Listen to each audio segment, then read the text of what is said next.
नमस्कार दोस्तों, कैसे हैं आप सब लोग। मैं प्रिया वॉइस एंड फेस रीडर आप सबका स्वागत करती हूं अपने आज के इस लाइव वीडियो में। तो दोस्तों, हम आज यहाँ पर चंद्रगुप्त की खोज की जो हम कहानी सुन रहे थे उसके बारे में आगे जानेंगे कि क्या हुआ। देखते हैं आज तक की कहानी में कहाँ तक हम पहुंचे थे। पहले हम आइए जानते हैं। तो दोस्तों, जब चंद्रगुप्त की खोज चल रही थी, उनकी खोज कैसे हुई ये हमने अपने लास्ट के वीडियो में बताया था, लेकिन यहाँ पर भी हम छोटा सा एक उनके बारे में जान लेते हैं कि हम यहाँ तक पहुंचे कैसे थे। ब्रह्मभोज में अपमानित चाणक्य ने नंद राज्य मगध की राजधानी पाटलिपुत्र में अन्न जल भी ग्रहण नहीं किया था। चाणक्य अपनी खुली शिखा लेकर अपमानित होकर तक्षशिला से चले गए थे। रास्ते में उन्होंने देखा कुछ बालक राजा प्रजा का खेल खेल रहे हैं। सामने मिट्टी के ऊंचे टीले पर एक राजा की भूमिका में बालक बैठा है, जो दूसरे बालकों में कुछ उसके मंत्री, कुछ बालकों में सैनिक, सब राज दरबार लगा हुआ है। तो यहाँ पर पहुँचते पहुँचते हमारे चाणक्य जी ने देखा कि सब राजा जैसा लग रहा है, राज दरबार लगा है। जो बच्चा राजा की भूमिका निभा रहा है वो कितने ध्यान से सब कुछ सुन रहा है। जैसे ही उन्होंने अपने राज दरबार में सब लोगों के सामने अपना आदेश दिया तो चाणक्य बहुत प्रभावित हुए। बच्चों के खेल खेल में चाणक्य जी प्रभावित हो गए और उन्होंने चंद्रगुप्त से उनके रहने का स्थान पूछा, उनके माँ बाप से मिले और उनके माँ बाप से उनको मांग लिया। उन्होंने बोला कि यह जो बच्चा है हमें दे दो, हम इन्हें तक्षशिला में पढ़ाएंगे, जिनका नाम था चंद्रगुप्त। तो उनके माता पिता ने बोला कि हम इन्हें निःशुल्क नहीं पढ़ाना चाहते। जैसे ही ये बात सी चल रही थी तो वहाँ के जो राजा मालवा के दक्षिण वहाँ के जो राजा थे नंद, उनके यहाँ एक शेर आया पिंजरे में बंद, जो कि एक वहाँ पर उन्होंने सबके सामने बोला गया कि ये पिंजरा भेजा गया है, जो कि मालवा में दक्षिण राज्य में मालाबार प्रांत है, वहाँ के राजा नल वर्मा ने ये पिंजरा भेजा है और बोला है कि जो भी इस पिंजरे में से शेर को निकाल देगा बिना पिंजरा खोले, उसको उसका मुंह मांगा इनाम दिया जाएगा। तो यहाँ पर दोस्तों हमने देखा था कि चाणक्य जी को ये सूचना प्राप्त हुई थी और उन्होंने चंद्रगुप्त जी को उनके राज्य में भेजा और ये विजय प्राप्त की। आप हमारे पहले वीडियो में ये सारी कहानी को सुन सकते हैं। तो जिस तरह उन्होंने अपनी शिक्षा के लिए सारा धन, स्वर्ण मुद्रिकाएं अपने राज्य से अर्जित किया, तो हमारे पहले वीडियो में आप इसका वर्णन सुन सकते हैं। आइए आगे जानते हैं तक्षशिला में चंद्रगुप्त का पढ़ाई कैसी रही, कैसे वो गए। अपनी जन्मभूमि कुसुमपुर से लौटकर आचार्य चाणक्य पूर्ण तक्षशिला में पढ़ाने लगे। तक्षशिला में नित्य ही आचार्य चंद्रगुप्त के आने की प्रतीक्षा करने लगे। एक दिन आचार्य स्वाध्याय में लीन एक शिष्य ने आकर सूचना दी, आचार्य एक युवक आपसे मिलना चाहता है, अपना नाम चंद्रगुप्त बता रहा है, अंदर भेजो। भीतर आकर चंद्रगुप्त आचार्य के चरणों में प्रणाम किया। आयुष्मान भव चरणों में झुके चंद्रगुप्त को अपने सीने से लगाकर आचार्य ने आशीर्वाद दिया।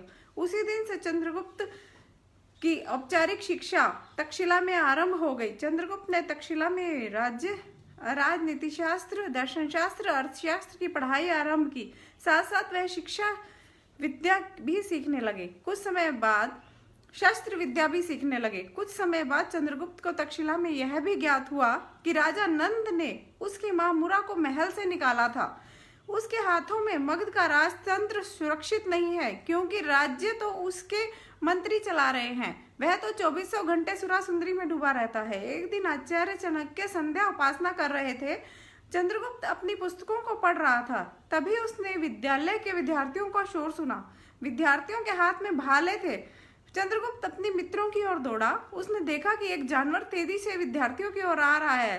हाथों में हथियार लेते हुए विद्यार्थी सभी उस जानवर से डर रहे थे। चंद्रगुप्त ने एक साथी के हथियार से भाला लिया।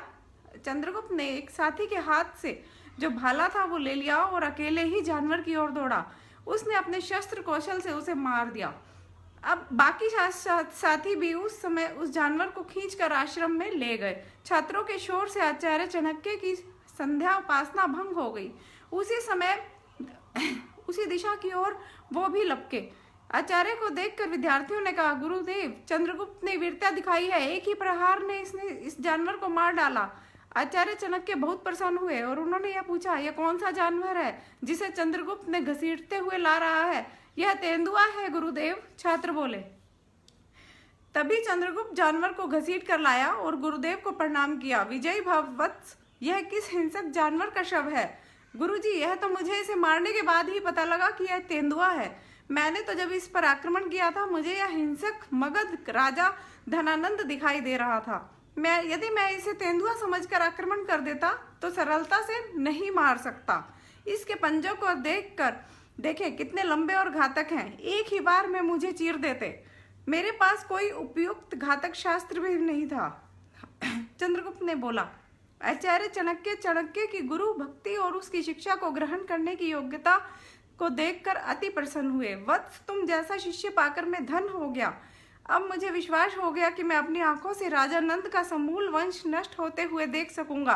तुम्हें मगध का आगामी सम्राट देख सकूंगा। इसी बीच तक्षशिला में एक सरस्वती पूजा उत्सव का समय आ गया, जिसमें तक्षशिला के राजा अंभी मुख्य अतिथि के रूप में पधारे। राजा अंभी का परंपरागत विधि से स्वागत किया गया। अंभी ने भी स्नातक युवकों को विश्वविद्यालय की ओर से शुभकामनाएं दी कि वे जीवन में सफल हों।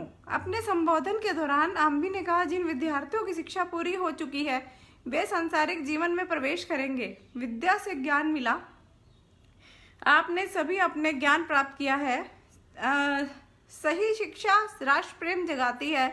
आप सब भी अपनी मातृभूमि की सेवा कर स्वतंत्रता की रक्षा करें। इतना कहकर अंभी अपने सिंहासन पर बैठ गए। विद्यार्थियों के बीच से चंद्रगुप्त मौर्य उठ खड़ा हुआ और बोला, मैं अत्यंत आदर के साथ तक्षशिला सम्राट से प्रार्थना करता हूँ कि आप क्यों विद्या के उद्देश्य को कलंकित करने जा रहे हैं? आपने भारत भूमि के प्रवेश द्वार गंधार तक्षशिला यूनान के राजा सिकंदर के लिए स्वयं किस लिए द्वार खोल दिए हैं? क्या इससे स्वतंत्रता की रक्षा हो सकेगी? यदि नहीं तो आपके कोरों शब्दों का क्या अर्थ है? सम्राट अंभी क्रोध में आ गए।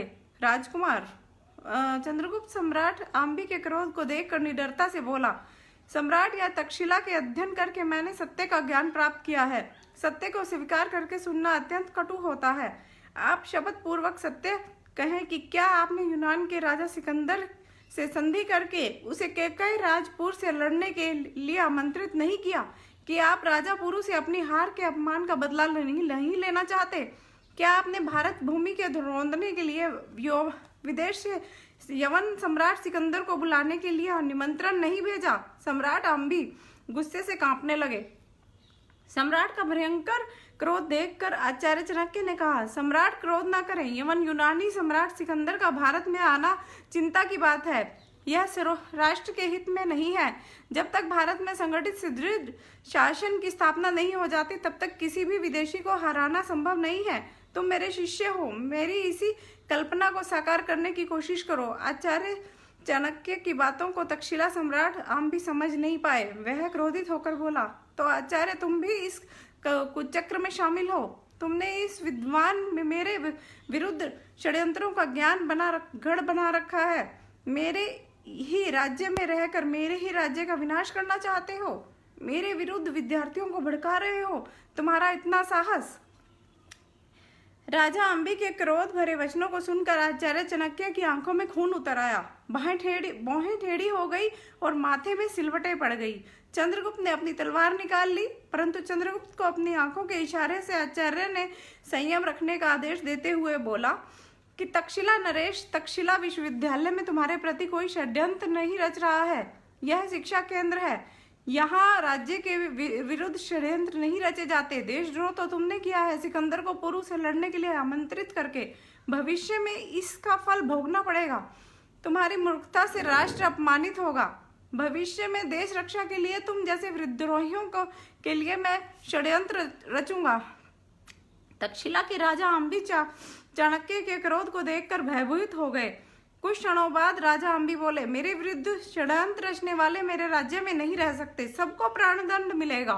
आचार्य तो ब्राह्मण है, उनका वध नहीं किया जा सकता, अतः आचार्य आप मेरे राज्य से तुरंत चले जाएं। उद्दंडता से बोलने वाले युवक को भी मैं अभी सबक सिखाता हूँ। इतना कहकर अम्बी ने सैनिकों को चंद्रगुप्त को पकड़ने के लिए आदेश दे दिया। चंद्रगुप्त तक्षशिला विश्वविद्यालय से भाग निकला। अम्बी के अंगरक्षक उसके पीछे दौड़े, परंतु चंद्रगुप्त को पकड़ न पाए। इधर आचार्य चाणक्य ने कहा, सम्राट अम्बी, तुमने कई राजपुरुष से अपने हार का बदला लेने के लिए जिस विदेशी सिकंदर को भारत भूमि को रोंदने के लिए बुलाया है, वह एक दिन तुम्हारे राज्य गंधार को भी नष्ट कर देगा। तुमने भारत भूमि पर विदेशी को निमंत्रित करके राष्ट्रद्रोह किया है। मैं अब सारे भारत में घूम घूम कर तुम्हारे देशद्रोह की घटना सुनाऊंगा। यह कहकर आचार्य ने भी तक्षशिला विश्वविद्यालय को उसी समय छोड़ दिया।